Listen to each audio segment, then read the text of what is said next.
Assalamualaikum warahmatullahi wabarakatuh.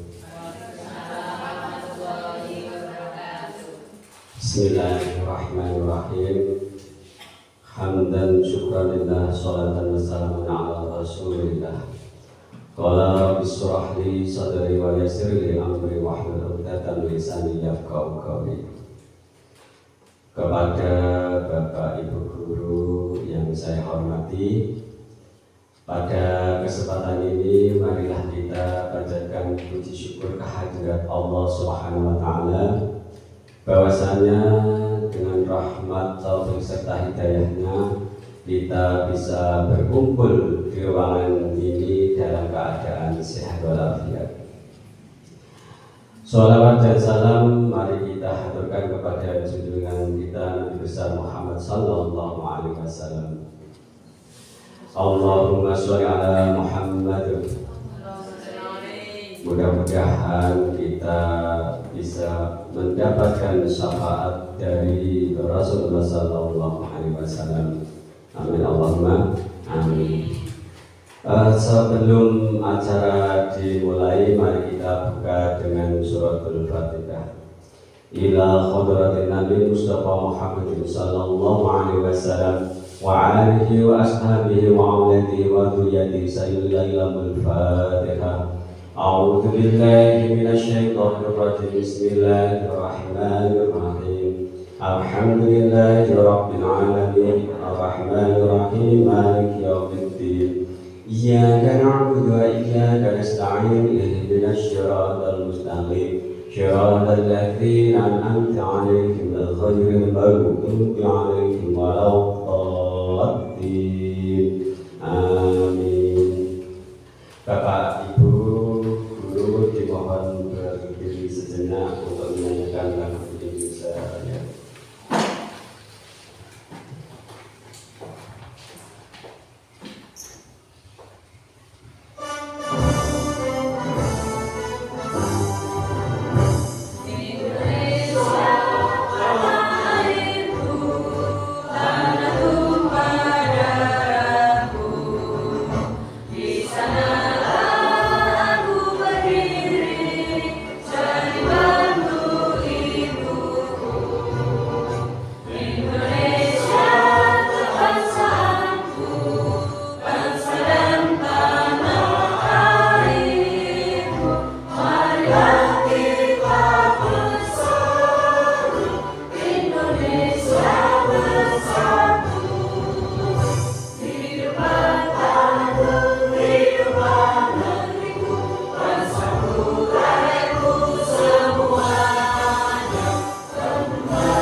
Bapak Ibu guru yang saya hormati, pada kesempatan kali ini saya akan mencoba menyampaikan hasil dari pendidikan saya dari guru penggerak angkatan 11, yaitu tentang budaya positif. Terima kasih saya ucapkan kepada Bapak Ibu sekalian karena berkenan mengikuti acara ini. Coba langsung. Budaya positif, sebelum kita membahas lebih jauh apa budaya positif itu, kira-kira mungkin Bapak Ibu juga pernah mendengar atau pernah membaca apa budaya positif itu? Mungkin monggo. Apa menurut mungkin? Kebiasaan yang dinilai positif. Kebiasaan yang bernilai positif. Mungkin yang lainnya, Bapak Ibu, langsung. Budaya positif adalah serangkaian nilai, norma, dan praktik yang mendorong interaksi yang sehat, produktif, dan saling menghargai di antara anggota suatu komunitas atau organisasi. Jadi yang dimaksud dengan budaya positif yaitu kebiasaan-kebiasaan yang mempunyai nilai-nilai atau norma dalam praktik mendorong interaksi yang sehat. Bapak Ibu guru yang saya hormati, next. Apa pentingnya menciptakan suasana yang positif di sekolah? Di sini mungkin langsung saja.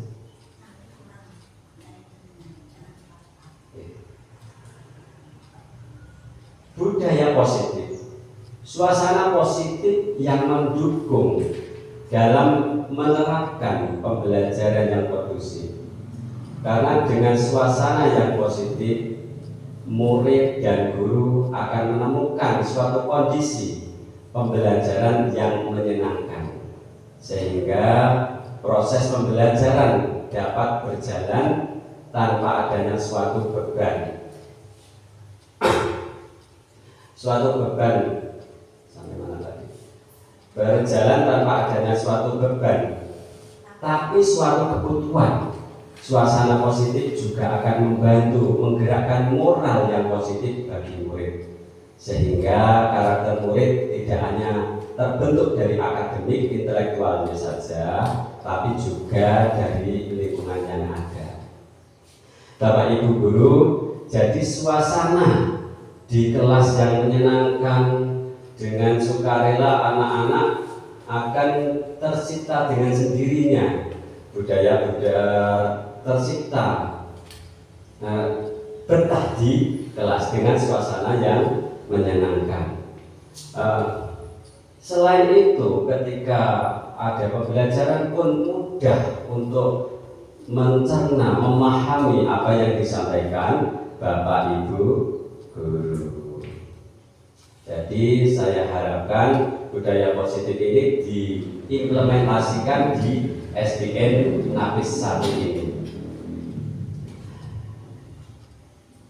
Menurut filosofi pendidikan menurut Ki Hajar Dewantara, pendidikan memberi tuntunan terhadap kekuatan kodrat yang dimiliki setiap anak agar mereka mampu mencapai keselamatan dan kebahagiaan yang setinggi-tingginya, baik sebagai seorang manusia maupun sebagai anggota masyarakat.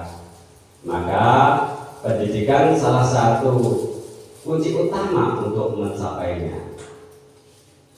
Pendidikan bertujuan untuk menuntun agar anak mampu mencapai keselamatan dan kebahagiaan yang setinggi-tingginya, menuntun dan membimbing anak dengan penuh kasih sayang, setulus hati sesuai apa yang mereka butuhkan tanpa memaksakan kehendak kita sebagai seorang guru. Di sini ada kata menuntun. Jadi kita itu juga tidak boleh memaksakan kepada anak didik kita, kamu harus berbuat A, harus berbuat B, tidak diperkenankan.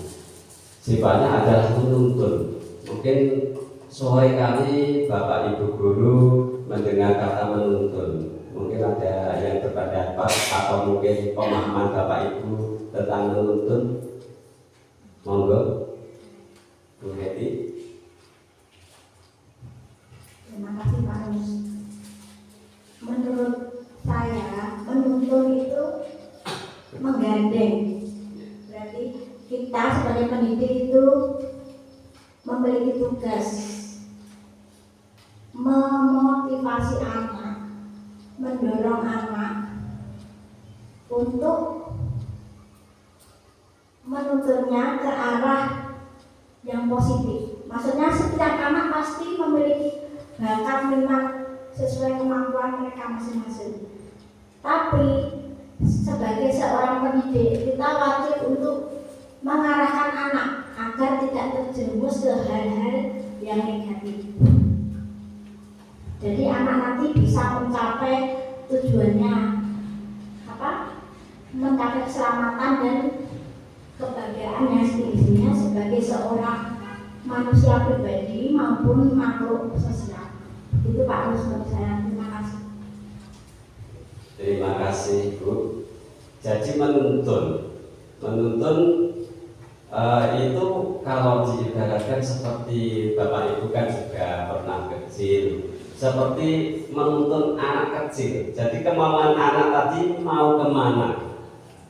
Kemauan kan yang jelas kan punya kemauan seorang anak itu. Nah, dituntun kita mengikuti kemauan si anak selama anak tadi tidak mungkin ke jurang atau ke lubang-lubang yang kira-kira mencelakakan si anak. Jadi menuntun itu kita mendampingi biar anak tadi tidak terjerumus ke jalan yang sesat atau jalan yang negatif. Begitu Bapak Ibu. Jadi filosofi pendidikan menurut Ki Hajar Dewantara, pendidikan memberikan tuntunan terhadap kekuatan kodrat yang dimiliki setiap anak, kodrat alam maupun kodrat zaman, agar mereka mampu mencapai keselamatan dan kebahagiaan yang setinggi-tingginya, baik sebagai seorang manusia maupun sebagai anggota masyarakat. Maka pendidikan salah satu kunci utama untuk mencapainya. Pendidikan bertujuan untuk menuntun agar anak mampu mencapai keselamatan dan kebahagiaan yang setinggi-tingginya, menuntun dan membimbing anak dengan penuh kasih sayang, setulus hati, sesuai apa yang mereka butuhkan tanpa memaksakan kehendak kita sebagai seorang guru. Jadi anak itu kan diibaratkan seperti kertas putih sudah ada tulisan yang remang-remang, istilahnya apa ya? Tidak jelas, samar.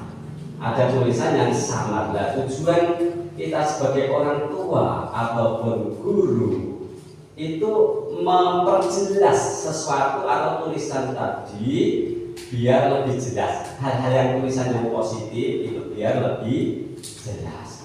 Dan kalau bisa menghapus tulisan yang kira-kira negatif tadi. Tapi kan kemungkinan kan sulit untuk menghapus karena menggunakan tinta yang sulit dihapus. Mungkin kalau menggunakan tinta atau ya bisa. Jadi kita memperjelas hal-hal yang positif dari si anak. Jadi kita Bapak Ibu sebenarnya bukan anak saja, kita juga anak. Kita juga sebenarnya sudah secara natural, secara alami kita itu juga diciptakan. Oh, saya bisa A, bisa B, itu sebenarnya sudah ada. Cuma kita tergantung cara kita mengolah, kita belajar begitu. Seumpamanya Bapak Slamet ternyata pandai membuat kursi, membuat meja, itu sebenarnya sudah dulu itu sudah ada tulisan-tulisan di situ. Akhirnya Pak Slamet dengan guru-gurunya mungkin dulu itu diperjelas oleh guru-gurunya mungkin atau orang tuanya. Diperjelas oleh orang tuanya. Karena orang tua Bapak Ibu kan juga guru-guru dari Bapak Ibu sekalian. Next. Ya, memberikan kebebasan anak namun dengan tetap terus mendampingi dan mengarahkan mereka untuk yang lebih baik dan agar mereka tidak terjerumus ke hal yang negatif. Artinya bahwa kita seorang pendidik artinya bahwa kita seorang pendidik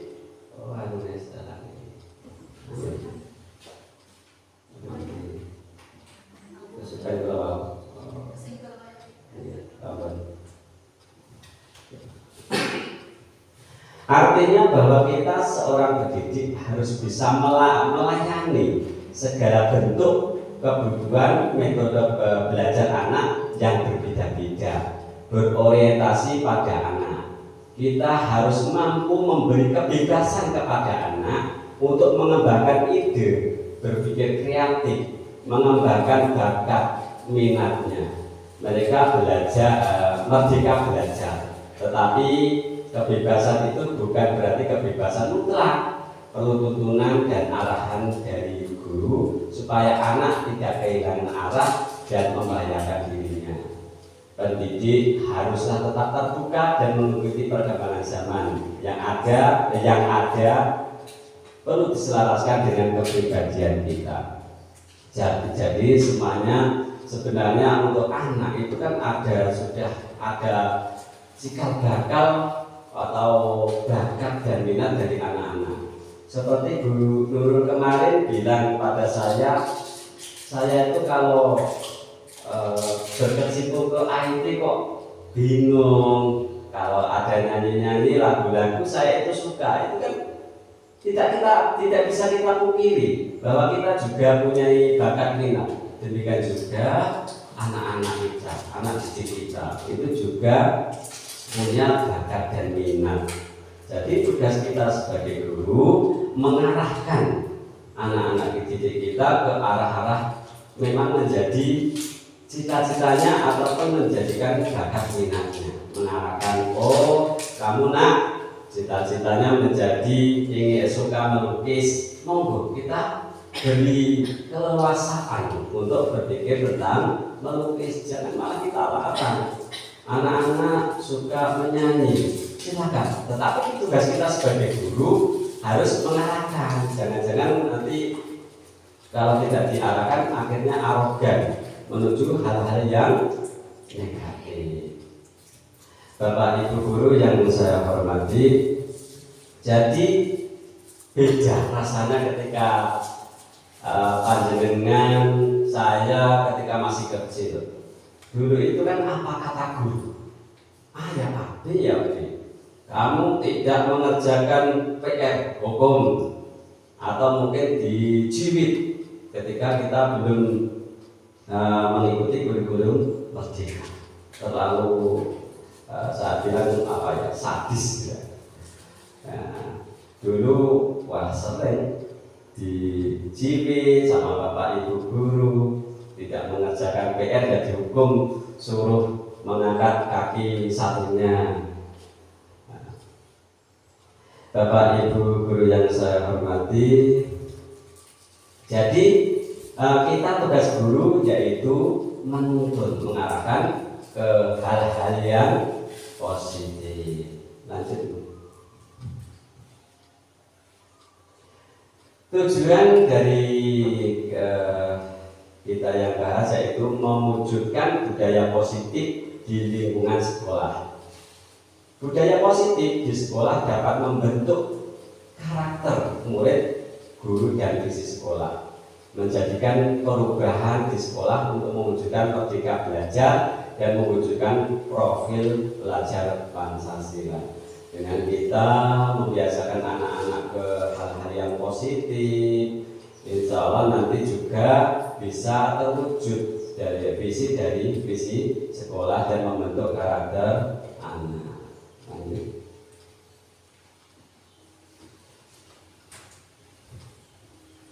Budaya positif.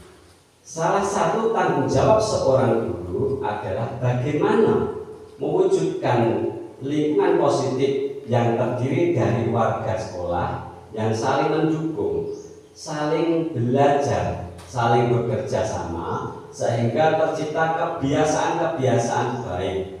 Dari kebiasaan-kebiasaan baik akan tumbuh menjadi karakter-karakter baik warga sekolah. Dan pada akhirnya karakter-karakter dari kebiasaan-kebiasaan baik akan membentuk suara sebuah budaya positif. Bapak Ibu guru yang saya hormati, jadi kita sebagai guru itu kan juga sebagai role model, sebagai model bagi si anak. sebagai selebriti ataupun sebagai artis, kalau bisa juga menjadi contoh. Nah, jadi contoh dari anak-anak. Apa tingkah kita, apa perbuatan kita, apa saja tindakan kita, kalau memang itu menjadi contoh dari anak-anak didik kita. Seandainya ada contoh-contoh budaya positif, kita memungut sampah kelihatannya halaman kotor, diambil. Nanti insya Allah secara otomatis anak-anak didik kita juga meniru kepada tindakan-tindakan kita.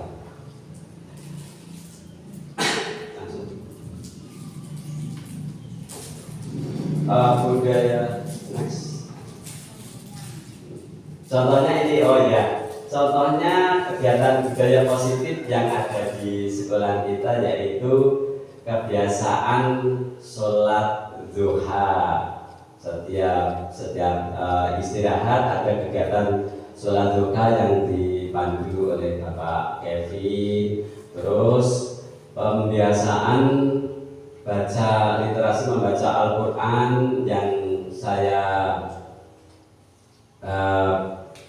pimpin saya sendiri, yang saya adakan sendiri dibantu dengan Bapak Ibu guru. Kemudian pembiasaan sholat zuhur berjamaah. Mudah-mudahan kita minta doanya Bapak Ibu guru semuanya kita bisa konsisten, bisa continue untuk menjalankan pembiasaan-pembiasaan itu. Karena biasanya anak biasanya, jangan-jangankan anak, kita saja kalau kita biasakan, biasanya kalau umat Islam itu menjalankan sholat, biasanya sholat berjamaah. Kok tidak sholat berjamaah? Itu ada sesuatu yang hilang gitu. Ada sesuatu yang hilang. Aku kok gak enak kok, hati saya kok gak enak, ada apa? Ternyata belum menjalankan sholat jamaah. Insya Allah anak-anak pun, anak didik kita, kalau biasakan, nanti terbiasa akhirnya tidak berat, Bapak Ibu, tidak berat.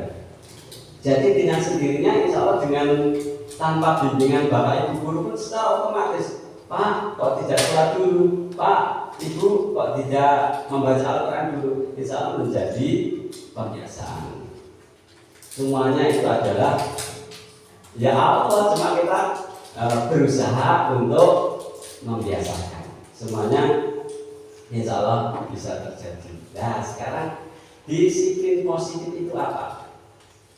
Nah, disiplin, sebelum disiplin positif mungkin ada yang punya apa disiplin itu, mungkin ada disiplin dulu mungkin apa itu disiplin?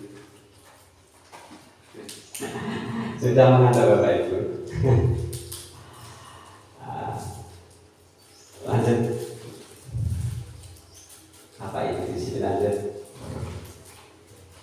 Disiplin positif. Disiplin positif merupakan unsur utama dalam konsep suaranya dulu.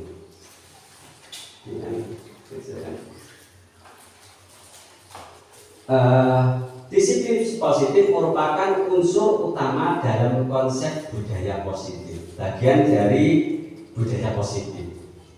Kata disiplin identik dengan kepatuhan. Jika dibawa ke dalam pembelajaran, maka yang terbayang adalah murid yang patuh pada tata aturan kelas, patuh pada tata aturan sekolah. Dalam penerapan disiplin positif ini, murid diajarkan untuk memahami konsekuensi dari perilaku mereka. Selain itu, disiplin positif juga mengajarkan murid tanggung jawab serta rasa hormat dalam berinteraksi dengan lingkungan. Di sini juga anak-anak memahami coba saja. Jadi, disiplin positif merupakan salah satu cara penerapan disiplin yang bertujuan menumbuhkan kesadaran serta memberdayakan murid untuk melakukan sesuatu tanpa sogokan ancaman maupun hukuman. Di sini disiplin positif, anak itu menyadari, sadar dengan sendirinya dengan hati yang paling dalam, sadar tanpa ingin imbalan. Hal ini selaras dengan pernyataan Ki Hajar Dewantara bahwa murid yang merdeka memerlukan kedisiplinan diri. Dengan memiliki disiplin diri, maka seorang akan mampu mengontrol diri dan menentukan sikap yang mengacu pada nilai yang diyakini. Disiplin diri membuat seorang mampu menggali potensinya untuk tujuan yang bermakna. Guru dapat melakukan disiplin diri kepada murid melalui segitiga restitusi. Jadi begini Bapak Ibu, kalau anak itu bakat minat saja punya, tentunya kesadaran yang perbuatan positif yang lain juga dimiliki oleh anak. Dengan sendirinya kalau kita membiasakan, insya Allah mudah-mudahan bisa tumbuh rasa disiplin positif tadi. Ada kesadaran dari anak didik kita. Yang dimana hal ini selaras dengan pernyataan Ki Hajar Dewantara bahwa murid yang merdeka memerlukan kedisiplinan diri. Dengan memiliki disiplin diri, maka seorang akan mampu mengontrol diri dan menentukan sikap yang mengacu pada nilai yang diyakini. Jadi rasanya kalau kita tidak belajar kok gak enak. Jadi ada kemauan dengan sendirinya, hati-hati si anak.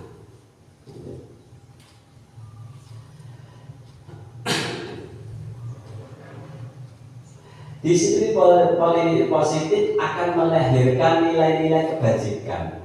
Nilai kebajikan pada profil pelajar Pancasila, yaitu beriman, yang jelas beriman, bertakwa kepada Tuhan Yang Maha Esa dan berakhlak mulia. 2. Berkebinekaan global. 3. Gotong royong. 4. Mandiri. 5. Bernalar kritis. 6. Kreatif. Ini profil pelajar Pancasila. Dengan anak-anak dibiasakan dengan disiplin positif, melakukan budaya positif, nanti akhirnya melahirkan yang namanya profil pelajar Pancasila, yaitu beriman, entah nanti beriman, bertakwa pada Tuhan Yang Maha Esa dan berakhlak mulia, berkebinekaan global, gotong royong, mandiri, bernalar kritis, serta kreatif. Bapak Ibu guru yang saya hormati, selanjutnya teori kontrol dari Dr. William Glasser. Selanjutnya psikiater dan pendidik Dr. William Glasser dalam kontrol teori yang kemudian dari kemudian hari berkembang dan dinamakan choice theory, meluruskan beberapa miskonsepsi tentang makna kontrol. Ilusi guru mengontrol murid. Pada dasarnya kita tidak dapat memaksa murid untuk berbuat sesuatu jikalau murid tersebut memilih untuk tidak melakukannya. Walaupun tamanya guru sedang mengontrol perilaku murid. Hal demikian terjadi karena murid sedang mengizinkan dirinya dikontrol. Saat itu bentuk kontrol guru menjadi kebutuhan dasar yang dimiliki murid tersebut. Teori kontrol menyatakan bahwa semua perilaku memiliki tujuan, bahkan terhadap perilaku yang tidak disukai. Jadi anak-anak itu juga melakukan kesalahan pun, itu yang jelas itu mempunyai tujuan menurut ilusi guru mengontrol murid. Jadi kalau seandainya guru itu memerintah atau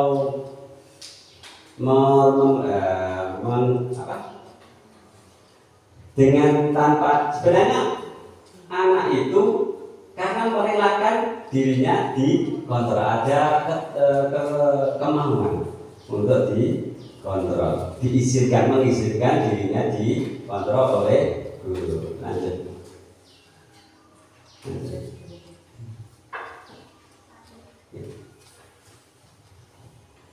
Ilusi bahwa semua penguatan positif efektif dan bermanfaat.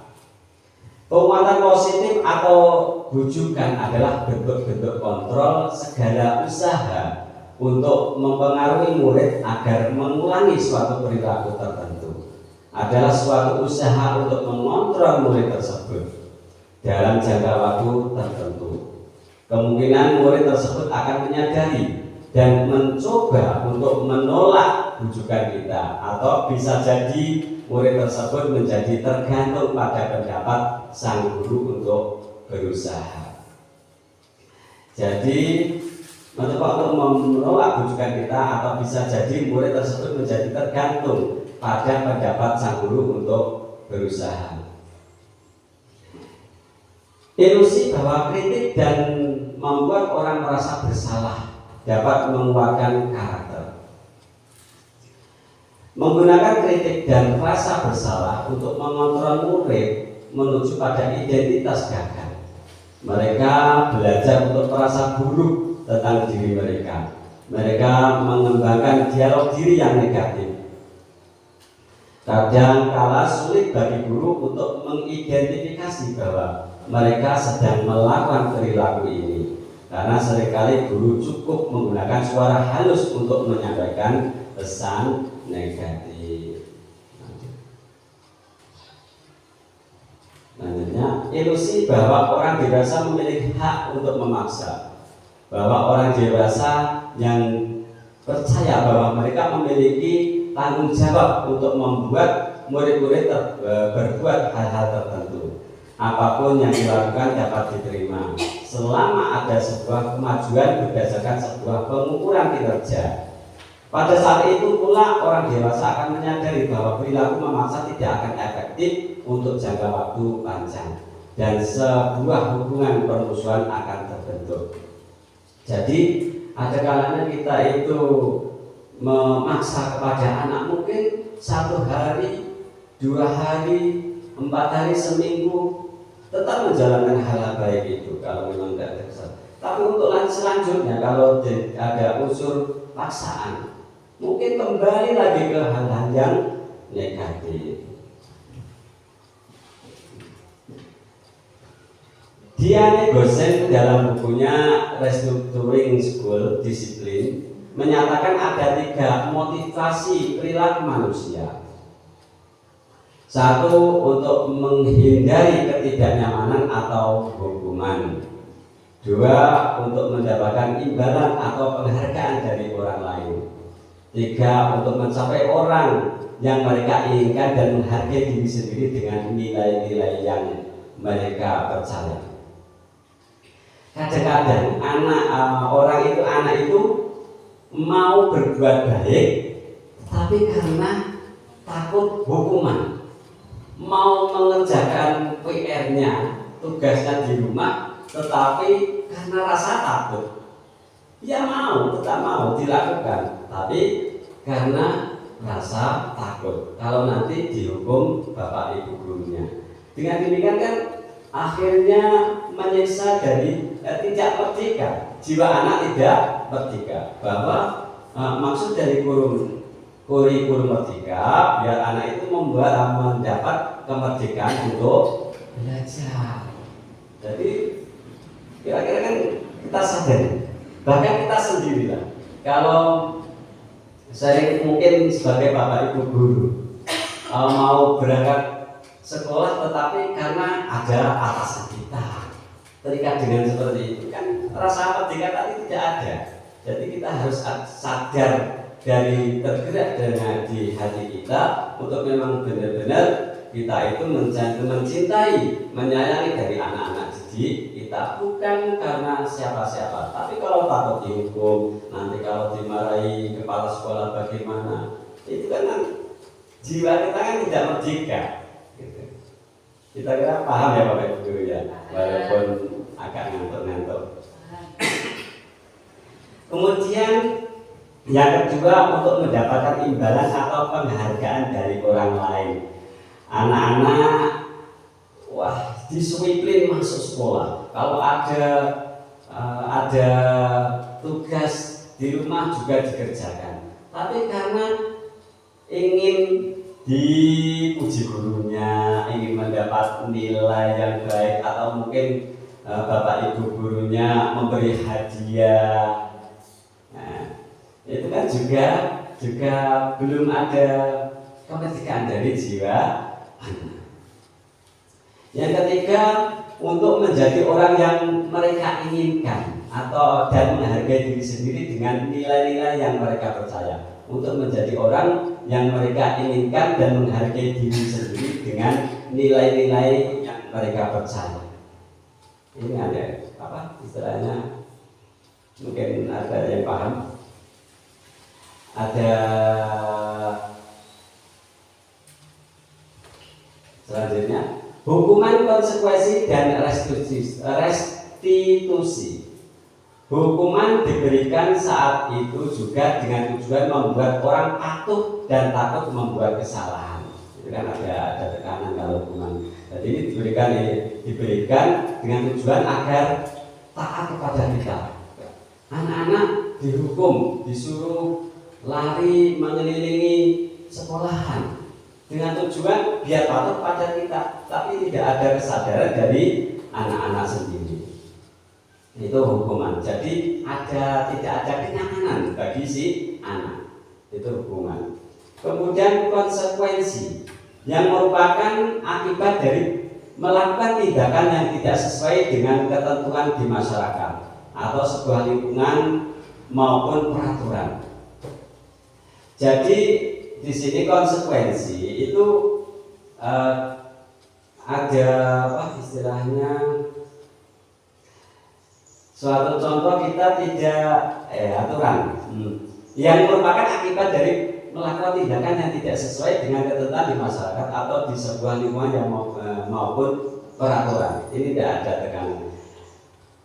Tetapi kemudian restitusi akan memberikan kepada orang yang melakukan pelanggaran untuk menyelesaikan masalahnya. Punya masalah, tetapi di situ juga ada pilihan untuk menyelesaikan masalah tersebut. Nah, ada solusinya. Hukuman ini ada. Hukuman sesuatu yang menyakitkan harus terjadi. Kalau konsekuensi sesuatu harus terjadi. Kemudian restitusi merupakan pilihan. Ada alternatif. Dia tidak melakukan kesalahan. Kemudian hukuman tidak nyaman untuk murid atau untuk dalam anak untuk jangka waktu panjang. Seperti kita dulu ketika dicubit oleh bapak ibu guru kita, masih ingat di benak kita. Itu jadi hukuman itu jalannya sangat waktu yang panjang. Kemudian konsekuensi tidak nyaman untuk murid, anak untuk jangka waktu pendek. Seketika itu, satu contoh, anak tidak melakukan PR, akhirnya disuruh mengerjakan PR di tempat di situ. Ketika anak-anak teman-temannya istirahat, disuruh mengerjakan tugasnya ketika waktu istirahat. Tapi sekejap itu. Kemudian restitusi meningkatkan untuk murid anak dalam jangka waktu panjang. Menguatkan murid untuk murid anak dalam jangka waktu panjang. Justru malah ternyanyian kebaikannya. Kemudian hukuman, korban mendapat keadilan. Kalau konsekuensi korban bisa diabaikan masa bodoh. Korban mendapatkan ganti, ada ya rugi, tapi ada gantinya apa? Istilahnya bisa kembali lagi normal, bisa kembali stabil kalau restitusi. Perilaku untuk hukuman, perilaku pasif agresif meningkat. Kadang-kadang dihukum itu kalau nggak kapok itu malah kadang-kadang malah nemen, malah menjadi negatif. Wah, guruku sering marah pada saya, akhirnya menjadi apa? Masa bodoh menjadi kalau istilah Jawa dablek malam gitu. Ada resikonya dablek disenangi. Seperti kita dulu kan kalau dimarahi bapak ibu kita, mungkin kan saya sendiri kan juga akhirnya masa bodoh karena terlalu sering dimarahi. Kemudian konsekuensi menguatkan hanya bertahan dalam jangka waktu pendek. Kemudian restitusi masalah terpecahkan. Jadi ada bedanya, ada solusinya kalau di restitusi. Sistem tidak akan berjalan bila murid tidak takut. Hukuman itu kalau anak tidak takut, nggak jalan aturan seperti itu, nggak jalan. Kemudian konsekuensi memerlukan monitoring dan supervisi terus menerus dari guru. Ada pengawasan dari guru kalau konsekuensi. Kalau restitusi, murid belajar bertanggung jawab untuk perilakunya, dengan sendirinya bisa berjalan karena sudah mendapatkan solusi. Kemudian hukuman berlaku hanya pada sebuah institusi, tidak berlanjut pada kehidupan nyata. Di sekolah sering dihukum, disuruh lari-lari karena tidak mengajarkan PR. Tapi ketika di luar atau di masyarakat ternyata tidak terjadi. Kemudian konsekuensi membantu penerapan mengikuti peraturan dalam masyarakat, ada di masyarakat. Kemudian restitusi fokus pada pemecahan masalah dalam jangka waktu panjang. Akhirnya teringat hal-hal yang saya pernah melakukan tindakan seperti ini, akhirnya ada solusi. Diterapkan di masyarakat pun berjalan. Lanjut. Keyakinan kelas. Mengapa keyakinan kelas? Mengapa tidak peraturan kelas saja? Pertanyaan berikut adalah mengapa kita memiliki peraturan tentang menggunakan helm pada saat mengendarai kendaraan roda 2 atau motor? Kemungkinan jawaban kita kan karena kemungkinan jawaban Anda adalah untuk keselamatan. Pertanyaan berikut adalah mengapa kita memiliki peraturan tentang menggunakan masker dan mencuci tangan setiap saat? Mungkin jawaban Anda adalah untuk kesehatan atau keselamatan. Jadi beda kalau keyakinan kelas, keyakinan itu kita itu benar-benar sadar. Kan kadang-kadang beda. Saya menggunakan helm tetapi takut pada polisi lalu lintas, bukan dengan kesadaran sendiri. Kalau kesadaran sendiri nanti insya Allah juga jalan. Ada polisi, tidak, tetap menggunakan helm. Contohnya saya di jalan kecil ini, saya juga tetap menggunakan helm karena saya punya keyakinan untuk keselamatan diriku sendiri. Kalau guru takut hitam karena panas. Nilai-nilai keselamatan atau kesehatan inilah yang kita sebut sebagai suatu keyakinan. Dan maksud saya dari anak-anak itu diarahkan ke situ, ke keyakinan. Benar-benar sadar benar bahwa belajar itu juga kita butuhkan sebagai kebutuhan kita. Nilai-nilai keselamatan atau kesehatan inilah yang kita sebut sebagai suatu keyakinan, yaitu nilai-nilai kebajikan atau prinsip-prinsip universal yang disepakati bersama secara universal, lepas dari latar belakang, suku, negara, bahasa maupun agama. Menurut Gosen 1998, suatu keyakinan akan lebih memotivasi seseorang dari dalam atau memotivasi secara intrinsik.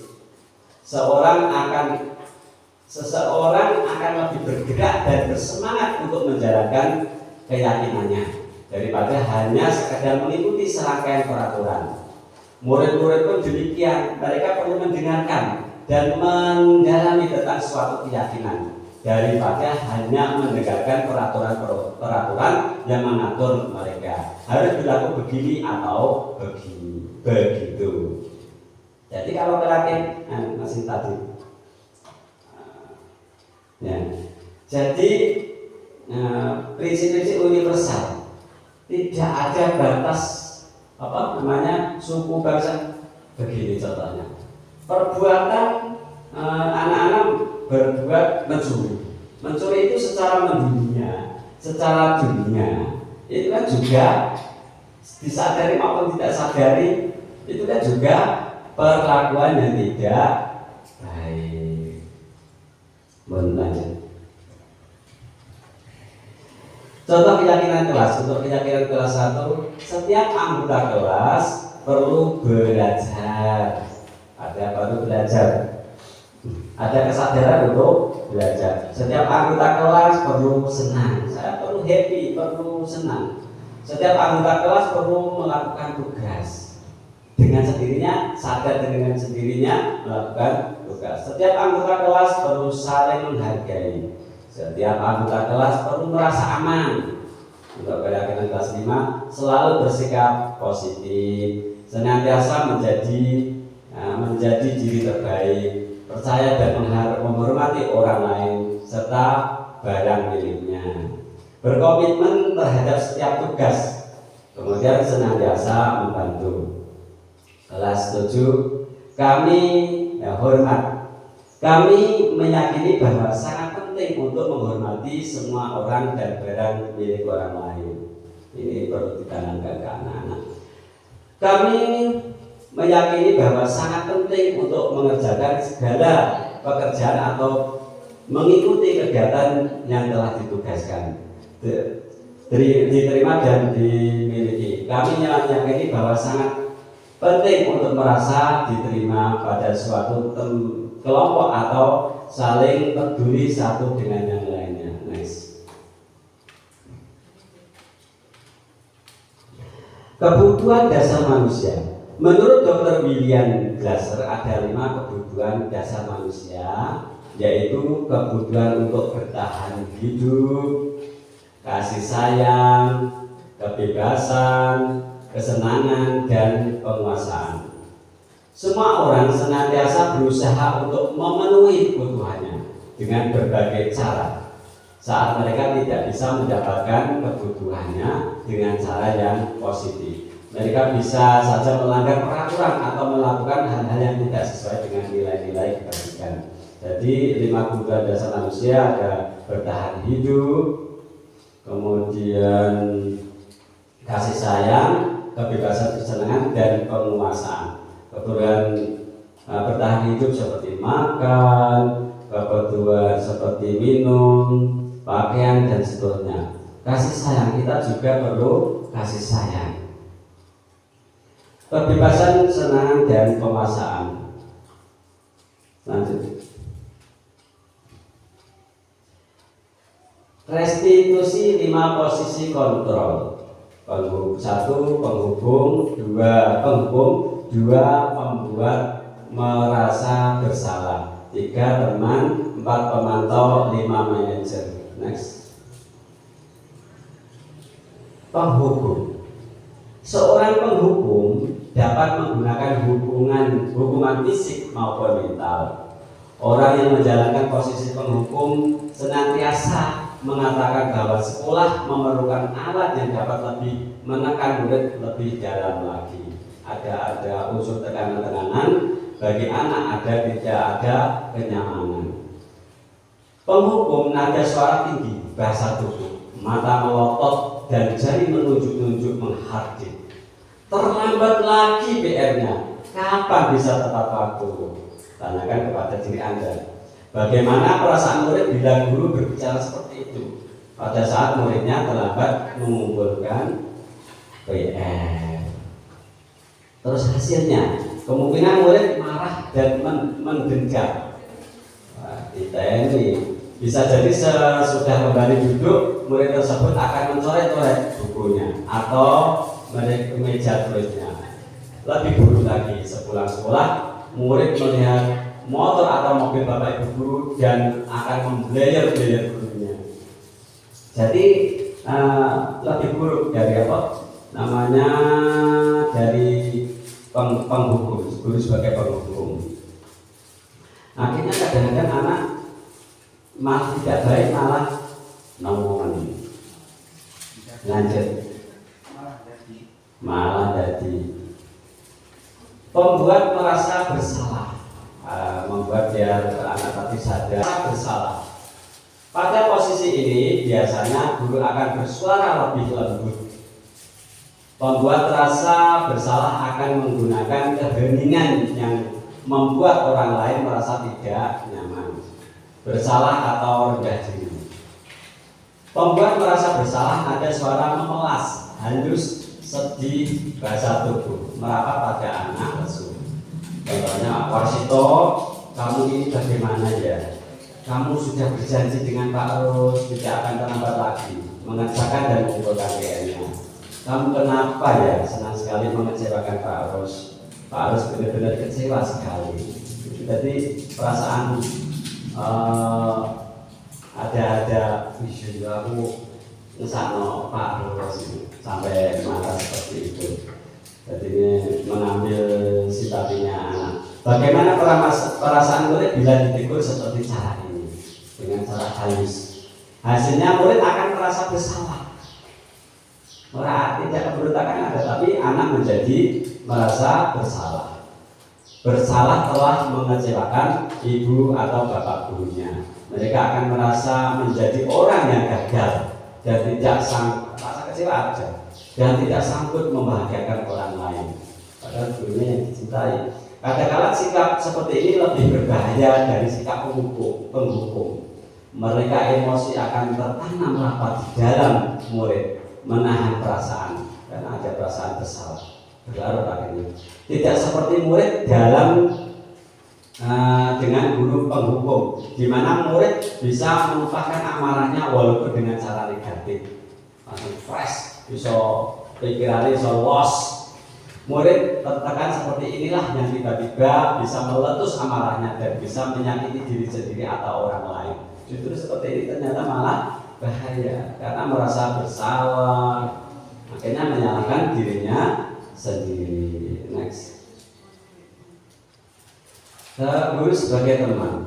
Guru pada posisi ini tidak akan menyakiti murid, namun akan tetap berbahaya mengontrol murid melalui persuasi. Posisi teman pada guru bisa negatif ataupun positif. Iso negatif, bisa positif. Positif di sini berupa hubungan baik yang terjalin antara guru dan murid.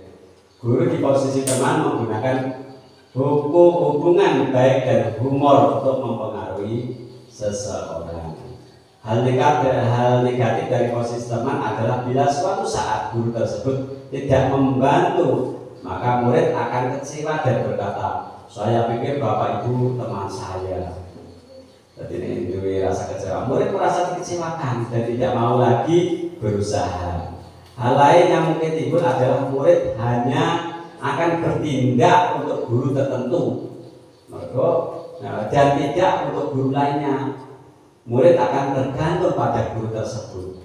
Nah, kalau dengan Pak Ros, dengan saya, Pak Ros taat, tetapi dengan Bu Indah ataupun Bu Yuli tidak mau. Teman, nada suara ramah, akrab dan bercanda. Bahasa tubuh merapat pada murid, mata dan senyum jenaka. Ayolah, bagaimana sih kamu? Kemarin kamu sudah berjanji ke Pak Ros, bukan? Kenapa terlambat lagi PR-nya? Halus, Pak Tonton sambil tertawa ringan. Ya sudah, tidak apa-apa. Duduk dulu sana, nanti Pak Ros bantu. Kamu ini sambil senyum-senyum. Hasil, murid akan merasa senang dan akrab dengan guru. Ini termasuk dampak yang positif. Hanya saja di sisi negatif mungkin murid menjadi tergantung pada guru tersebut. Bila ada masalah, dia merasa bisa mengandalkan guru tersebut untuk membantunya. Akibat lain dari posisi teman, Warsito hanya akan berbuat sesuatu bila yang menyuruh adalah guru tersebut, dan belum tentu berlaku yang sama dengan guru atau orang lain. Bahkan kadang-kadang malah melakukan hal-hal yang negatif. Next. Sebagai guru, sebagai pemantau. Memantau berarti mengawasi. Pada saat kita mengawasi, kita tergantung Bapak Ibu Guru, memantau berarti mengawasi. Pada saat kita mengawasi, kita bertanggung jawab atas perilaku orang-orang yang kita awasi. Posisi memantau berdasarkan pada peraturan-peraturan dan konsekuensinya. Pemantau nada suara datar, bahasa tubuh yang formal. Contohnya ini, Guru. Sandy, tahukah kamu jam berapa kita memulai? Tahu, Pak. Kamu terlambat 15 menit. Apa kamu sudah mengerti konsekuensinya yang harus dilakukan bila terlambat? Paham, Pak? Saya harus tinggal kelas pada jam istirahat nanti dan mengerjakan tugas ketertinggalan saya. Ya, benar. Nanti pada saat jam istirahat kamu harus tinggal di kelas untuk menyelesaikan tugas yang tertinggal tadi. Bagaimana perasaan murid diperlakukan seperti ini? Hasil, murid memahami konsekuensi yang harus dijalankan karena telah melanggar salah satu peraturan sekolah. Guru tidak menunjukkan suatu emosi yang berlebihan, menjadi marah atau membuat merasa berbuat salah. Murid tetap dibuat tidak nyaman, yaitu dengan harus tinggal kelas pada waktu jam istirahat dan mengerjakan tugas. Guru tetap harus memantau murid pada saat mengerjakan tugas di jam istirahat karena murid tidak bisa tinggal seorang diri.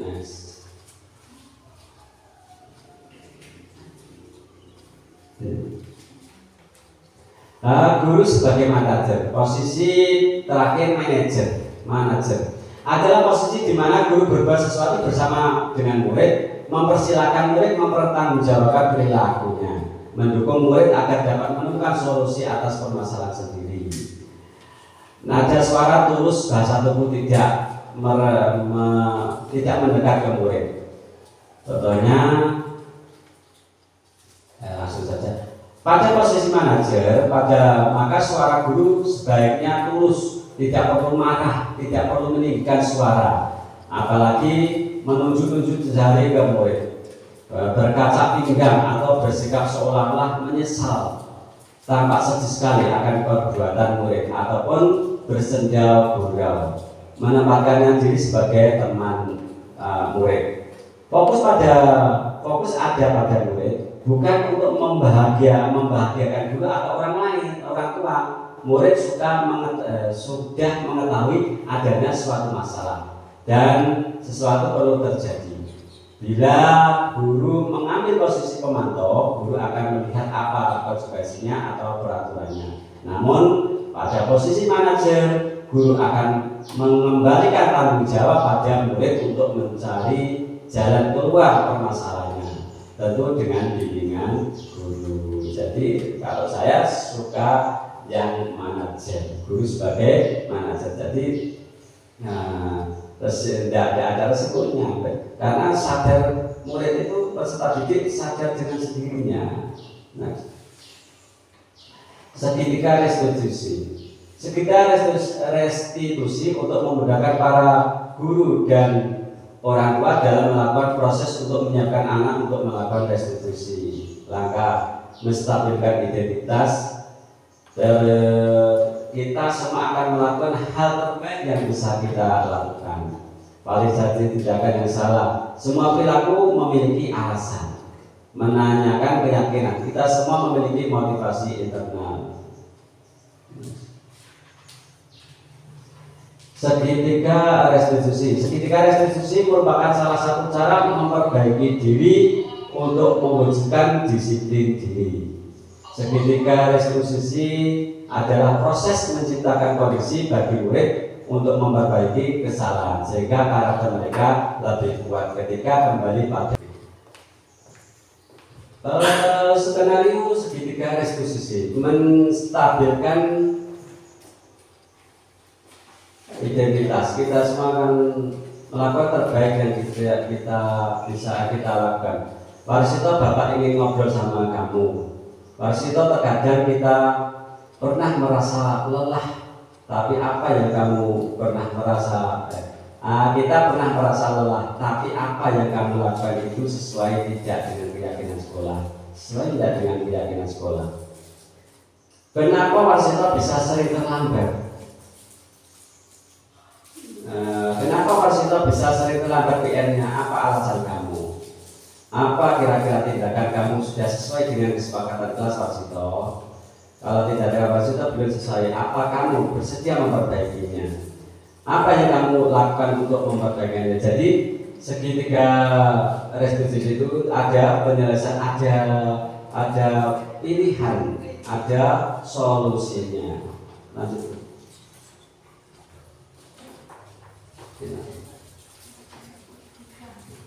Kelas. Nah, ini kasus satu. Warsito adalah siswa kelas 5. Dia sering terlambat mengumpulkan pekerjaan rumahnya, yaitu PR. Ini percakapan antara Pak Rus dan Warsito. Sito, saya perhatikan kamu sering telat ya waktu mengumpulkan PR. Ya Pak. Kenapa nak? Lupa Pak, belum saya kerjakan. Begitu ya. Nah, begitu ya. Ya kadang memang kita sering lupa, lelah karena banyak kegiatan. Tetapi kalau itu kita jadikan kebiasaan, baik tidak? Tidak baik Pak. Ya tidak baik. Ya terus Warsito pernah tidak mengerjakan PR? Pernah Pak. Jadi tolong bisa ya mulai sekarang kalau ada PR dikerjakan tepat waktu. Bisa Pak. Masih. Sito tahu tidak kesepakatan kelas bagaimana? Saya kira sama tadi. Disiplin Pak dan tidak terlambat lagi tugasnya. Ya Sito apa itu? Berarti sudah tahu dan paham ya. Kalau begitu apa Sito bersedia mengubah sikap? Iya Pak, siap. Iya, kalau kamu siap, apa yang akan Sito lakukan untuk memperbaikannya supaya tidak lupa mengerjakan PR? Maka Sito menjawab, belajar setiap hari dan menyiapkan buku sesuai jadwal Pak. Bagus. Jadi kamu harus berusaha agar tidak telat lagi dan lebih disiplin. Warsito adalah anak yang pintar, jadi harus diimbangi dengan belajar yang rajin dan disiplin. Iya Pak. Baik Warsito, terima kasih ya. Warsito boleh kembali beristirahat. Semangat untuk rajin belajar. Iya Pak, semangat. Kasus 2 yang terakhir. Sandy merupakan siswa kelas 5. Dia sering berkata jorok dan tidak enak didengar pada temannya. Akibat kebiasaan buruknya, dia sering berkata dengan kalimat yang tidak sopan. Sandy sudah kelas 5 ya Sen? Iya Pak. Jadi Pak harus dengar bilang apa ya tadi? Kok kayaknya kurang enak didengar. Tidak bilang apa-apa Pak. Berarti tadi apa yang kamu ucapkan tidak sengaja Sen? Iya Sen? Iya Pak, maaf. Ya kalau tidak sengaja Pak harus maafkan. Saya Pak harus maafkan ya. Tetapi tolong, apa itu merupakan kebiasaan baik atau tidak? Tidak baik Pak. Saya tahu tidak. Apa yang sering kamu ucapkan itu tidak enak didengar. Sesuai tidak dengan keyakinan kelas. Sangat tidak sesuai Pak. Kamu tahu kesepakatan kelas ada.